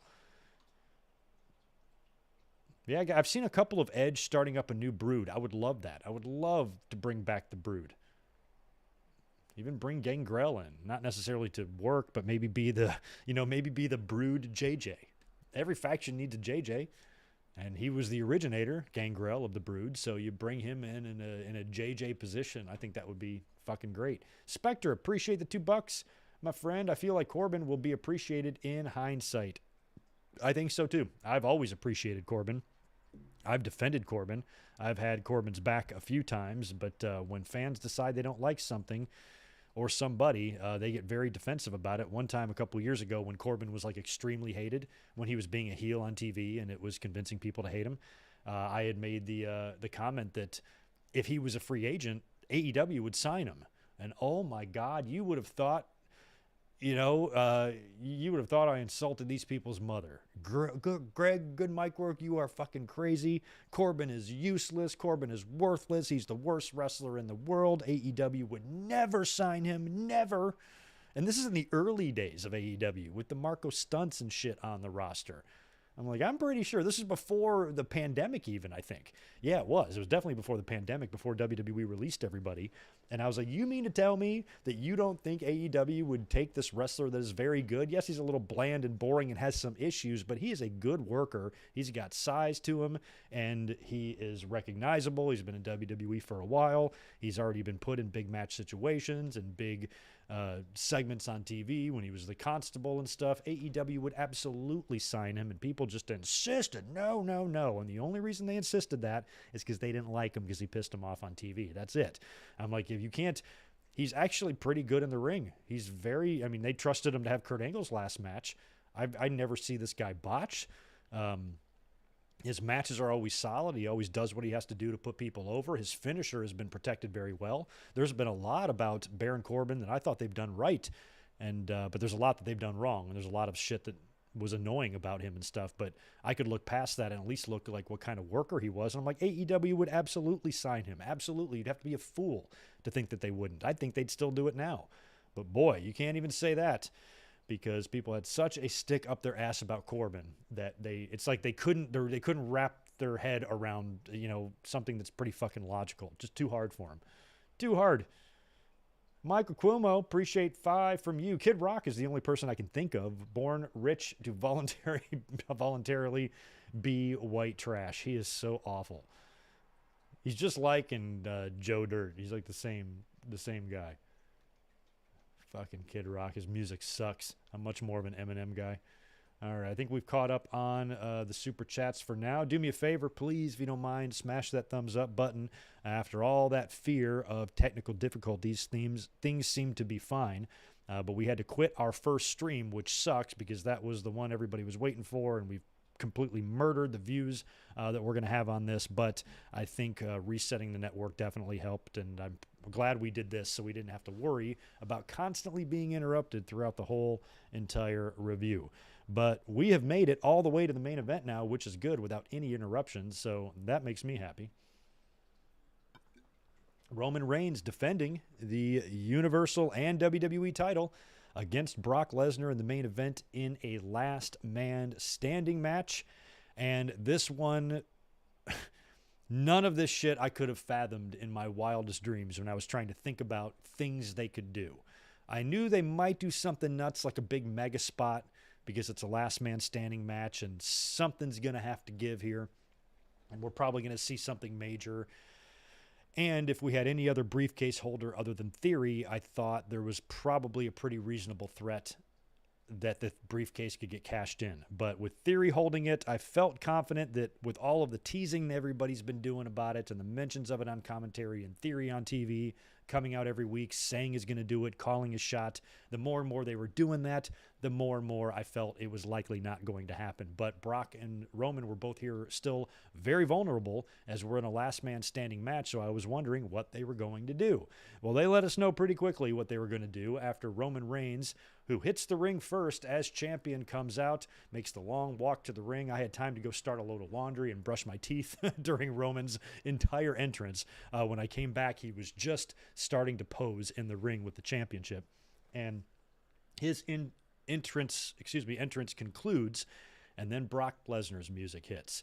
And Brock comes out by himself, and then off to the side, there is this enormous giant red tractor, this farming machine with this giant front loader on it. It's not like an excavator or a dump truck or whatever the fuck it is, but a big tractor with a front loader and a big, big lever and crane looking thing on it.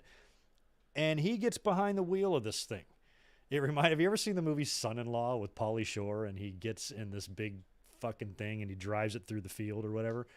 It reminded me of that. But Brock is a real cowboy and he's a real country boy.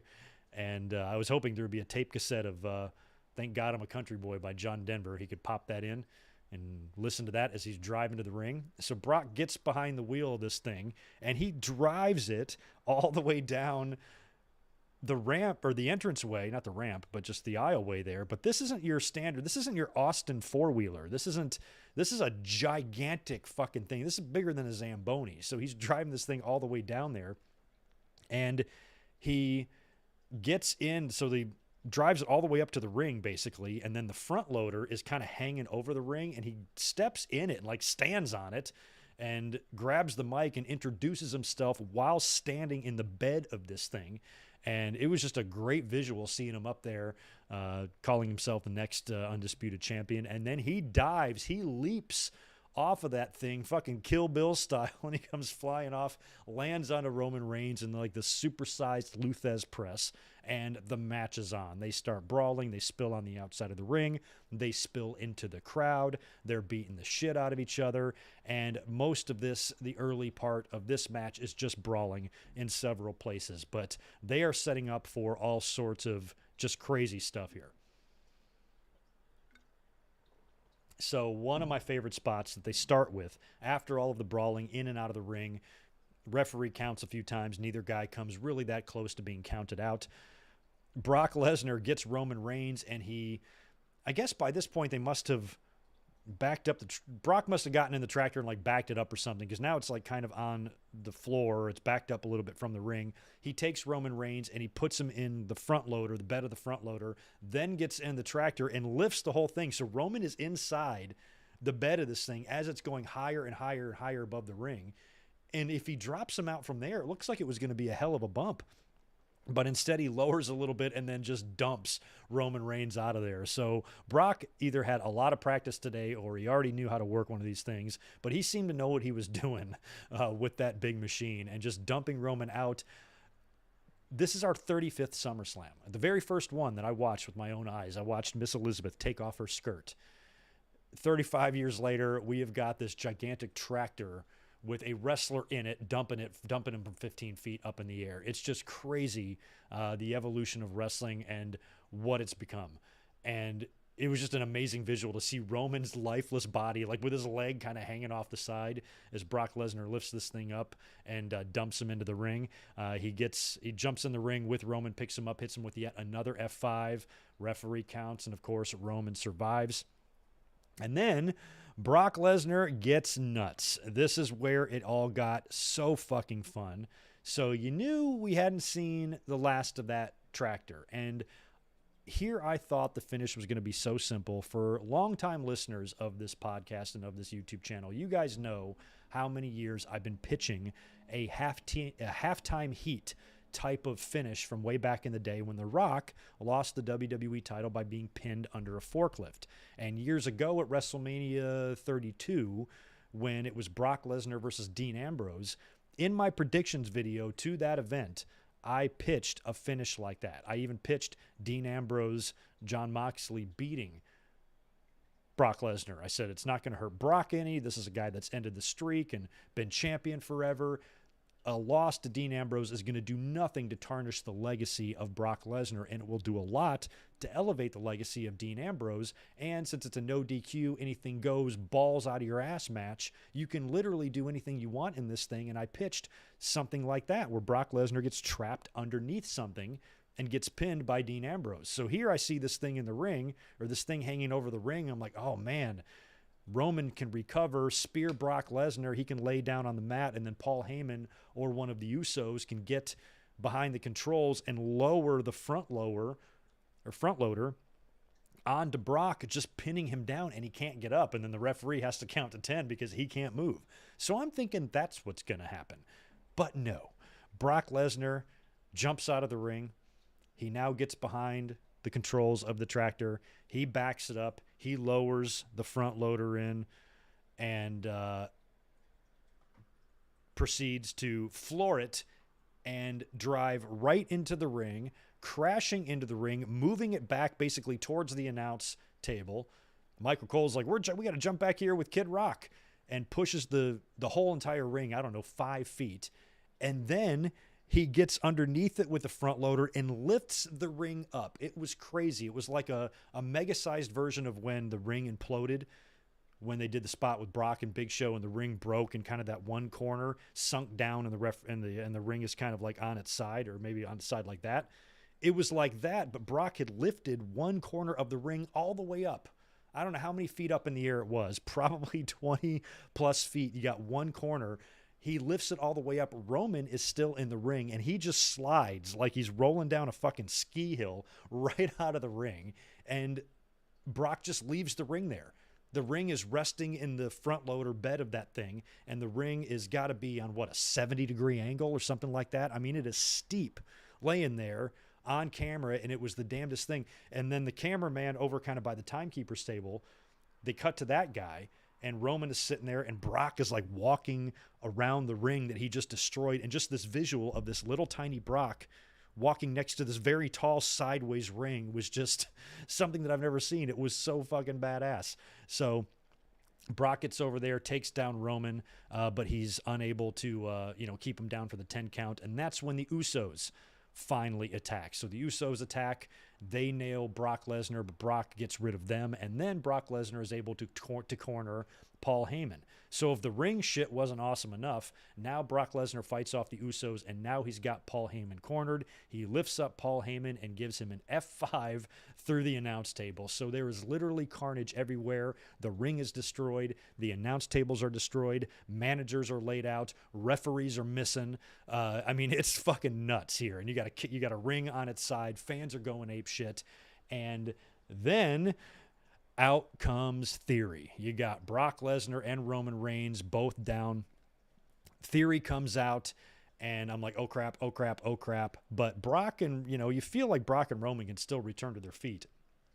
And Theory has got the briefcase, and as soon as he hands it to the referee, before they can officially make the announcement that the briefcase is cashed in and officially add Theory to the match, Brock snatches him and hits him with an F5 on the floor. So Theory does not cash in. He's still the briefcase holder. This was not an unsuccessful cash in, but at least he didn't get a chance to actually cash it in, and that's good. So after Brock disposes of Theory, he gets nailed with a spear, and then we set up this little sequence here where Brock Lesnar has this basically never say die attitude. He gets hit, he's laid out, referee makes it to a 9 count, and he gets up. Roman spears him again. Michael Cole pleading. And when do you see Brock Lesnar on the receiving end of this type of treatment from the announcers? When a announcer is pleading for the referee to stop the match to save Brock Lesnar. This is the same type of verbiage that was used in matches between these two guys years ago when it was Brock Lesnar who was the dominant one. How many times? I think we've heard similar stuff in their WrestleMania 31 match and a couple of other matches they had. Just stop the match. Have mercy on Roman Reigns.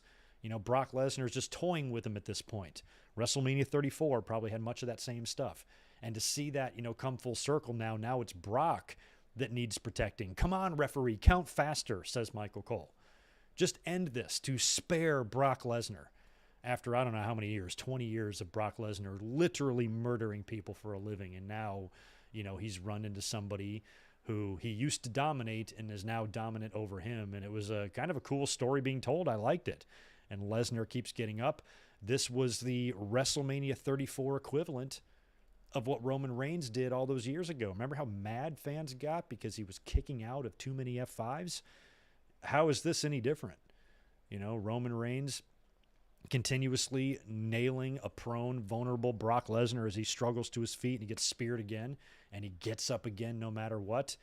And I think there was 3 of these spears where he got up.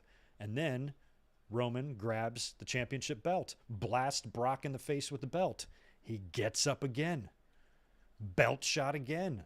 I think he gets up again. It's 2 or 3 belt shots. Whatever it is, finally Roman grabs the belt for the final time, measures Brock as he gets to his feet, gets a running start, blasts him right in the face, and then the Usos are back, they proceed to bury Lesnar under the announce table debris and the rubble. They're throwing anything they can on top of Brock Lesnar while the referee counts all the way to 10 this time and makes it, and Roman Reigns retains the Universal and WWE titles by beating Lesnar, by burying him in a match that had everything, and a finish that saw Lesnar kind of fighting until the bitter end there. I mean, he had some help from the tractor, but Roman had a lot of help from the Usos, and Roman was able to show how truly dominant he was and finally put the beast to bed.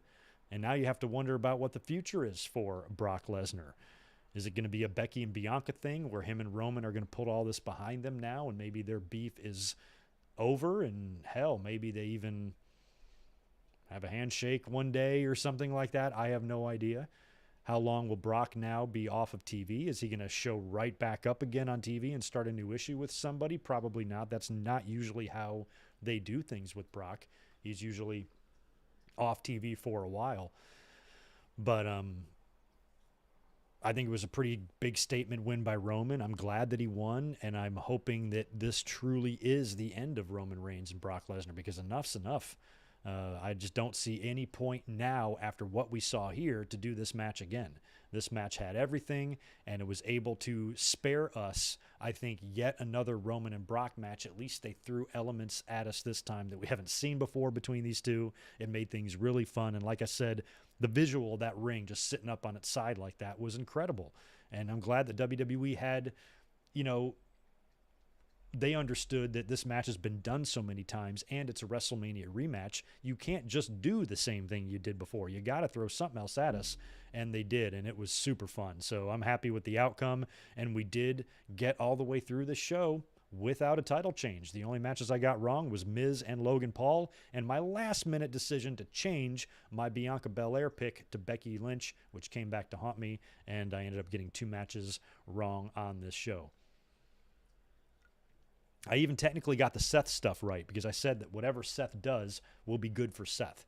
And Seth was able to come out, beat up Matt Riddle, and that worked out well for him. So did pretty good in our predictions, except for just a couple of things. Let me cruise to the chat, answer a nice super chat from our friend Reese Jones. Really good to see you in here, Reese. Hope you've been doing well. Thank you for that. They may treat Clash at the Castle as a glorified house show, but I'm looking forward to it because it takes place on your birthday and you will be there. That's awesome. I'm hoping it will be more of a glorified house show. I think we might see a championship change hands, maybe in the women's division or maybe even in the tag team division. Don't think Roman will be dropping the title to McIntyre, but you never know. I wouldn't count on it, but I still think you're going to see some pretty awesome stuff. And it should be a really awesome house. Crowd is always jacked every time they go over there, so I'm hoping that Castlevania will turn out to be a lot of fun. I don't know if Triple H running things will negatively affect Cody's push. I suppose it could. I definitely think there's going to be some shifts in direction in terms of a couple of, how certain talent is being pushed and whatnot. But the Cody stuff, one thing you got to remember about that is it's something that the fans are into. It's not like Theory. It's not like Cody was to the point where he was being rammed down our throats yet, or we're like, okay, enough Cody, or my God, Vince is fucking in love with Cody. He hadn't worn out any of that welcome yet because he was doing great work with Seth. And then that pec injury and everything going on there and all the respect he got from the fans, I think the fans are into Cody when he comes back, and they should continue with that. So I think Triple H should be in a point in his life now where silly, spiteful things should not really matter, and the good of the product should. And don't short the fans or deliberately make something worse just because you've got some sort of a personal grudge. Plus, I don't think any real personal grudge exists really between Cody and Triple H. Why would there be at this point? Look at where Triple H is, So you never know, but I think based on the direction they were going with Cody, I think many fans would probably want to see that through at this point. Many wrestling fans, it's probably not everybody's cup of tea, but Cody was never my cup of tea all the time. But I'm still very much interested in seeing how this plays out, and I would love it if he was able to win the title in a tribute to his dad, and maybe even bring back the Winged Eagle title, if even for a short time, even if he brought that back and just held it, or at least bring the title that his dad was never able to win from Superstar Billy Graham, the one that Cody Rhodes currently owns and has possession of. At least bring that out on TV. But if Cody could just wear the Winged Eagle for a couple of weeks, a couple of months, or a year or something, oh man, I don't even know if I can handle it. I'd be so happy. Yeah, the old Triple H would probably kibosh Cody's shit early, but let's just hope. That's why you don't burn bridges, I mean, Cody's in a position to where I don't think anybody is, really that offended or upset with him over the throne smashing thing in AEW. But it's a good example of how you never know, what direction life is going to go in. Cody probably on the night that he smashed that throne could have never in his wildest dreams imagined that 2.5 years later, he would be working in WWE, Vince would be gone, and Triple H would be his boss.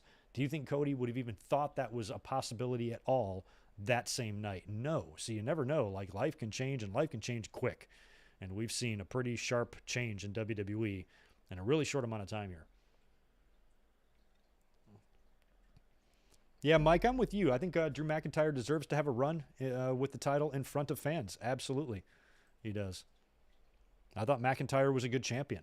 I thought that he carried himself well. I thought he made the best of a shitty situation. I'm glad that he had that little come to Jesus meeting with himself when he was getting down in the dumps about COVID and how disappointing everything was, that WrestleMania moment was taken from him. And then he was kind of like, well, what can you do? All you can do is just go out there and do your best. You can't affect that. So even though it sucks, you still got a job to do. And I think he did it well. And he had horrible luck with that. And fans loved it when he eliminated Brock at the Rumble. You could feel that fans were into Drew, and then everything happened, and then he became champion, and fans, naturally turn on you after that. And he's never really had a chance to, get that back. So him beating Roman could be WWE's way of giving that moment to him that he didn't get. I mean, honestly, it would be the equivalent, I think, for him to win over there in front of a crowd like that. I think that would be the equivalent of beating Brock at WrestleMania. If he were to end Roman Reigns' long run in that building in front of those people in that atmosphere, it might make up for it. So I guess don't rule it out, but I don't feel like McIntyre's winning at Castlevania. You never know, though. You never know. Yeah, imagine the pop. Imagine the moment it would create. That's what WWE's always been about, at least in the Vince era, was creating moments. They're more about moments than they are about stories. That might change now that Triple H is at the helm, but it's not like they're going to stop caring about moments. And if there's a moment to be had, they should think about making that moment. And with Roman, too, now that he's going to have this run, you still have to wonder. I still don't know. I don't even know if we're going to know this until they just decide it. But we don't know how the title situation is going to resolve. We don't know if these are permanently merged titles or not. One would think they won't be.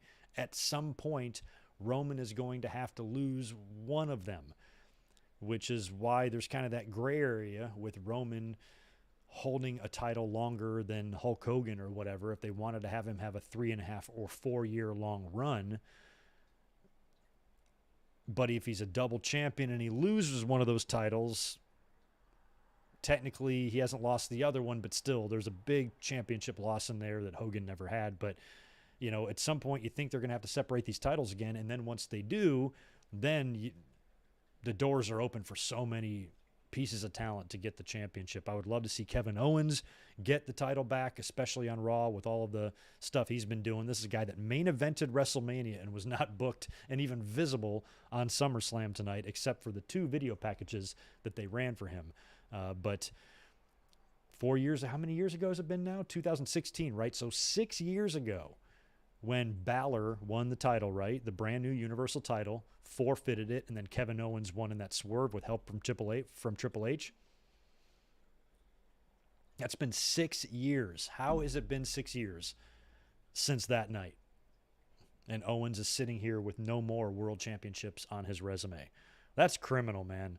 That is criminal. I would like to see Kevin Owens get back on the map. Yes, I absolutely think Montez Ford is going to turn on Dawkins at some point. Feels like they planted the seeds for that in the tag team match. Let me scroll back up here and hit some of these comments I didn't have time to answer earlier.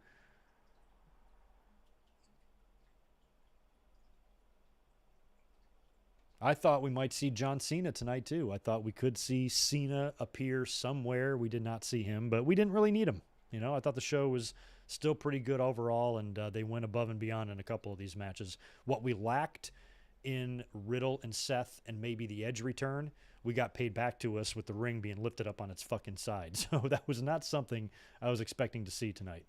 Pretty cool stuff. MVP of the night is Michael Cole. He was really over the top tonight. I think I even heard Michael Cole chants in the crowd as well.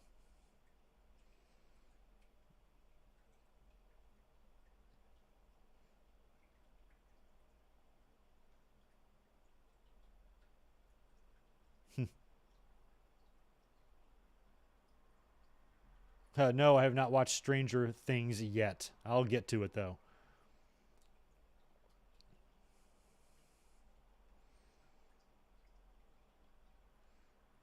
Somebody says McMahon rejected this new Bayley faction when it was pitched to him. I'm sure he did. I'm sure McMahon rejects a lot. I have not read any of that, but I'm sure I'll come across that story if it's legit and see what that's all about. But that's pretty exciting that they started the show that quickly with that many returns all at once, and that just little injection there into the women's talent roster. That's just a big step up. Overall, the show was really, really good. So, anywho, I guess I'm going to get out of here now. A little bit bummed out that I had to restart the stream, which has probably really affected my views and whatnot, but I'm also extremely happy that we were able to have this entire podcast recorded without any internet interruptions. So I guess I did the right thing, but still annoying for a YouTuber, you know what I mean? So anyway, here's the deal. Tomorrow I will be at work. I'm not going to be here to watch Ric Flair's last match. The card looks pretty good. Really interested to see how that all goes tomorrow. My plan is to be up here on Monday for a Raw review, because I think we're going to have a lot of fallout from tonight's SummerSlam, maybe even another angle or two starting on Monday, maybe even another return happening on Monday, and we should have a lot more information in terms of a lot of what we saw here tonight on SummerSlam after Monday night. So we'll come up and do a Raw review to talk about all that, and I'll offer my thoughts on Ric Flair's last match, what I thought of it. Hopefully he survives and everything goes well tomorrow. The StarCast convention that's been going on looked to be a lot of fun. I saw a few clips from the Ric Flair roast. Looks like everybody had a blast in Nashville this weekend. Makes me really excited to go to LA next year for WrestleMania 39 and to enjoy a pretty fun weekend with a lot of fans and stuff. So it looked like people had a blast. And Ric Flair's final match is set for tomorrow. And really curious how that's going to go. But unfortunately, I won't be home to watch it live, so I'll catch it later. And on Monday night, when we do our Raw review, I will talk all about Ric Flair's last match and everything surrounding that. So you can expect that on Monday. Thank you very much for being here. Thank you for being patient when we had to switch streams and all of that. And you guys have a great rest of your Saturday night and enjoy your Sunday tomorrow. I will catch you Monday night.